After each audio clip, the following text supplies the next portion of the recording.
Walang kawala ang isang lalaki matapos umunong magpaputok ng baril sa Marikina City.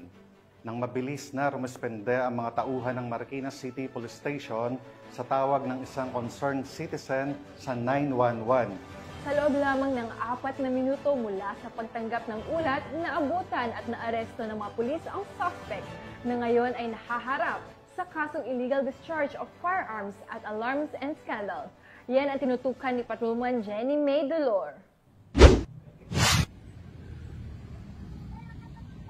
Nito lamang ika-9 ng Agosto taong kasalukuyan, mga bandang alas 9:55 ng gabi, sa isang garahe sa may Mel Flores Street, Barangay Concepcion 1, Marikina City.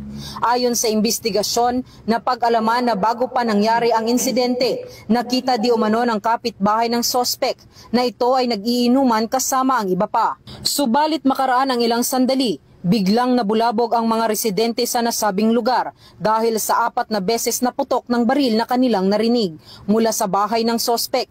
Dahil dito, hindi nagdalawang isip ang isang concerned citizen na kapitbahay ng sospek na tumawag sa 911 para sa police assistance. Mga bandang alas 10:14 ng gabi sa nasabi ring araw, matapos matanggap ng nasabing himpilan ang report sa 911, ay agad rumisponde ang mga tauhan ng Marikina City Police Station, Sector 6, at nakaraan lamang ang 4 na minuto ay agad nakarating ang mga pulis sa nasabing lugar ng insidente. Pagkadating ng mga pulis sa lugar at makausap ang sospek na kinilalang si alias Cesar, ay agad din naman itong sumuko sa mga otoridad at ipinakita ang kanyang mga dokumento ng license to own and possess firearm, firearm registration at permit to carry firearms. Subalit kahit paman may mga legal na dokumento itong ipinakita, meron pa rin itong nalabag sa batas at ito ay mahaharap sa kasong illegal discharge of firearms and alarms and scandals. Matapos basahan ng kanyang karapatan ang sospek, ay pansamantala itong nakapiit sa Marikina City Police Station Custodial Facility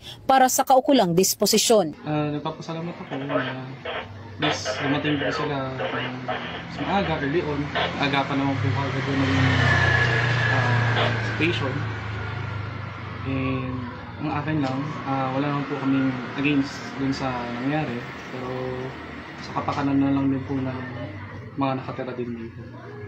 Yan lang naman. Mula dito sa Eastern Police District, ako po ang inyong PNN correspondent, Patrolwoman Jenny May Dolor, alagad ng batas, tagataguyod ng Balitang Pulis.